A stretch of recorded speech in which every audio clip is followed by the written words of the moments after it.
Morton Weir, a lifelong resident of Oklahoma. Well, as a matter of fact, he's pretty much been a lifelong resident of Oklahoma City. He went to Harding Public High School, but his was the last senior class that graduated from Harding School. More about that later. Morton has loved math from a very early age, and that's probably why he has gotten himself a CPA now.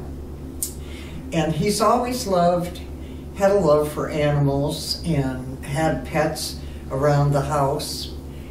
However, on the recent time, he was petting a neighbor's or a friend's pet, and that dog got their leash wrapped around his leg and pulled him down and crushed his knee. That has been kind of a long recovery, and one of the reasons that Morton has decided to come to Epworthville. But there's much more. So let's hear from Morton. All right, Morton, let's talk a little bit about your early life. I know it was in Oklahoma City, so talk about your growing up. Well, when I was young, like in the late 50s and mid 60s, it was still possible for us to go out and play on the street and not be afraid. And so when we came home, all the neighborhood kids would get out and play on the street, and we had a creek that we hung out at. And when Mother called, we would go back in the house. It was time to go in. And that's the way our life went. Well, and you didn't have cell phones. We didn't have any cell phones. Well, actually, my family had the first black and white TV on the block. So you were popular. But you liked school, and I know you were active in school, and church activities as well. So, what did you do? What did you like especially? I ran track and cross country, and I was into math and choir, both at Harding and at my church, Westminster Presbyterian Church. So I grew up in the church, and then my class, we graduated in 1968. We just had our 55th reunion, and we were the last graduating class from Harding High School. And so, is the school open still, or? It is now a charter school. It's a fine arts academy. So then college life, where did that take you? When I graduated, I went to OU, and I went into engineering first, and then I decided I didn't like engineering, so I went in to join the Air Force Reserves, and I went through boot camp and tech school, and came back home after that, and I entered accounting, a financial accounting school, and I got my major in accounting. So, and you actually did your reserves at Tinker? So that was kind of lucky you could do it right here. Except the very last summer camp, they sent us to Las Vegas. Oh, okay. For 2 weeks. Well, was that, did you get to do any sightseeing, or were you pretty busy? I tried to get the guys to go see Anne Margaret, but I couldn't get anybody to go, so I didn't get to go see her, and I've never been back to Las Vegas again. Oh, and you still kind of feel disappointed, I guess, that you didn't get to see her? Yes. Right. You became a CPA. When was that? And I graduated from OU, and I joined a accounting firm called Heiser Ryan & Company. And in 1975, I became a CPA, and a little while later, they made me a partner. Okay. And then what was the rest of your work experience? Well, then, after about a year or two, one of the other partners who hired me at Heiser Ryan & Company left and formed a firm named Wallace & Weir CPAs, Inc. and we became the largest auditor of savings and loan associations in the state of Oklahoma. And when Congress passed the laws allowing savings and loans to become stock associations instead of mutual, we worked with the pro formas and the attorneys in New York City and Washington, D.C., and did the pro formas to get them to sell their stock, and almost all our clients became stock associations. So that failure of the bank was really kind of devastating for Oklahoma City, wasn't it? Well, that was when I had left and joined my brother in the oil business and at Marshall Oil Corporation, and I was the chief financial officer there. And about 6 months after I joined, Penn Square Bank fell. And we had $30 million worth of receivables at the time. And we did not bank at Penn Square. We banked at the First National Bank of Oklahoma City. But we drilled 20,000-foot wells. So we had people that owed us millions of dollars, and they could no longer pay us. So out of 30 million, we lost 15 million. And we thought we were going to have to file bankruptcy, but our trade creditors came together and said that we had done so much business with them in the last 5 years in dollar amount that they were going to save us, because they figured in the next 5 years we'd make it up and more. Okay. So was that the last job you had before you retired? No, I left Marshall Oil Corporation after 27 years, and I went to work for a company named Crown Energy Company, and I was just a senior accountant there, and I worked there till about 2017, and the oil business had a down cycle like it always does, and they let me go. And so I was retired then. Okay. All right. Well, you've had a busy time in your jobs. You were married, and so do you have children and grandchildren? Yes. Okay. I have 3 children. One is a doctor that lives in North Andover, Massachusetts. And then I have a son that lives in Piedmont, Oklahoma. And I have a daughter that lives in Oklahoma City.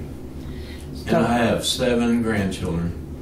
Are they all around here, most of? Well, I guess. The one grandchild lives in North Andover, Massachusetts. Yeah, okay. All right. So, entertainment for you as an adult was on the water. Explain that.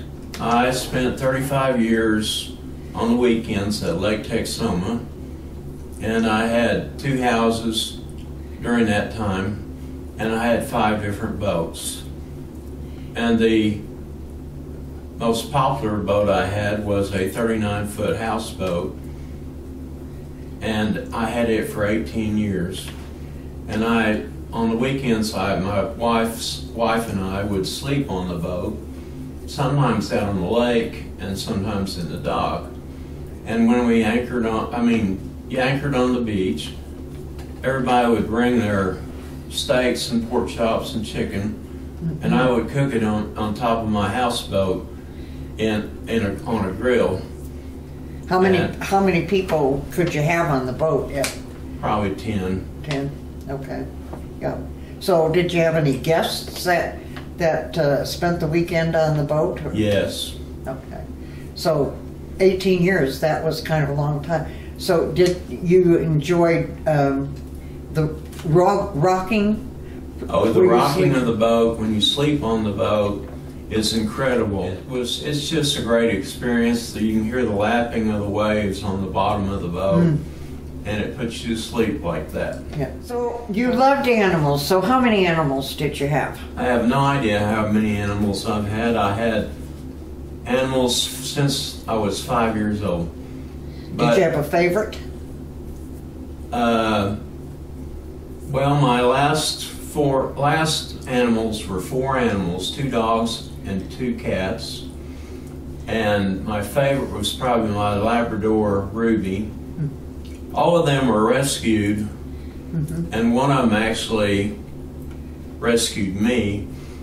I moved into Summerfield, and I'd go to work at 7:30 in the morning, and when I would, I'd open up the garage door, and there'd be this cat outside on the driveway, and he'd be talking to me, and I'd go out and pet him, and he had a huge head and a little body, and there used to be a band called Big Head Todd and the Monsters, and I looked at him and I said, well, you're just a Big Head Todd.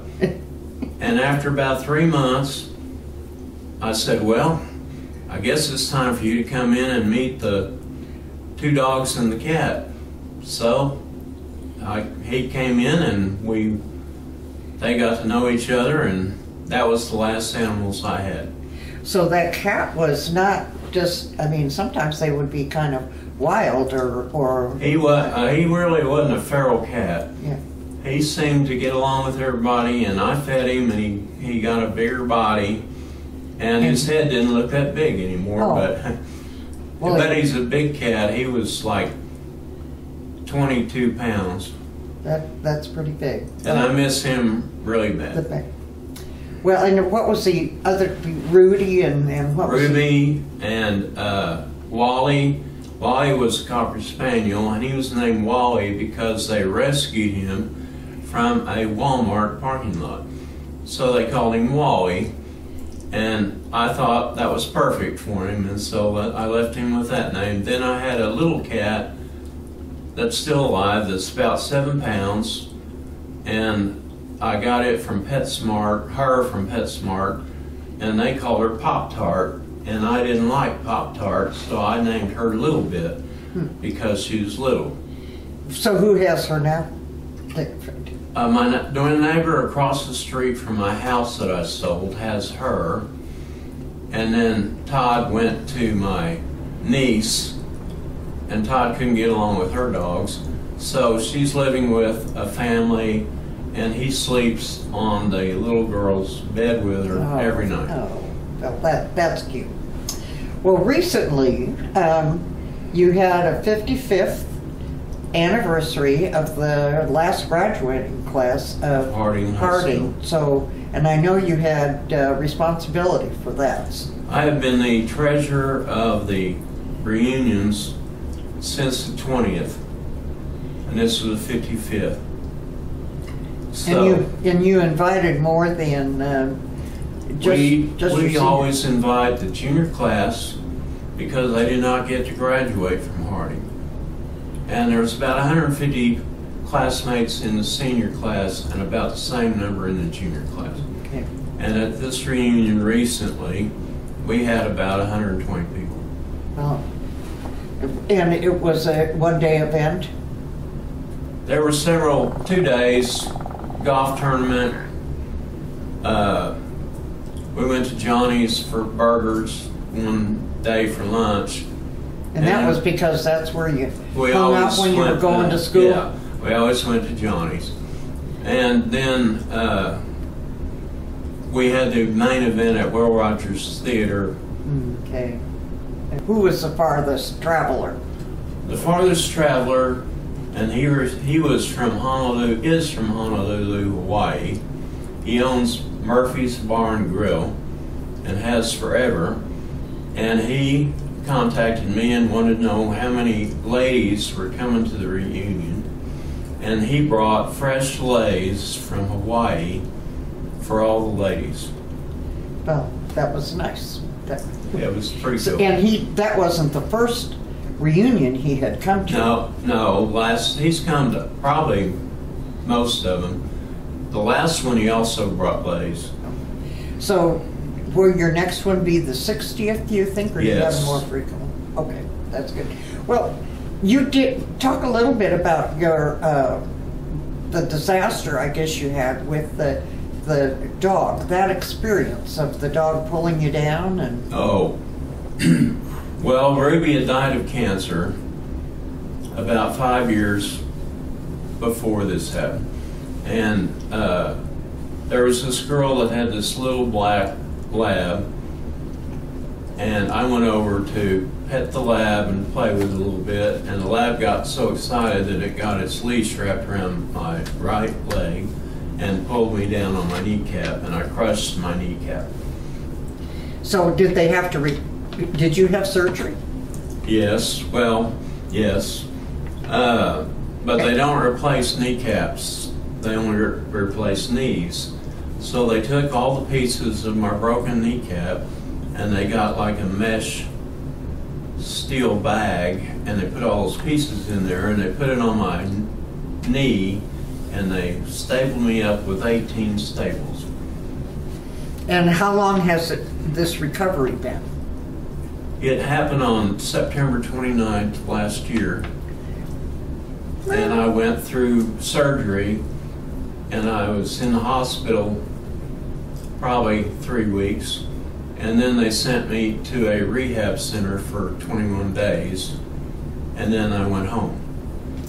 Well, you know, you're recovering pretty well then. I mean, that was pretty major kind of damage.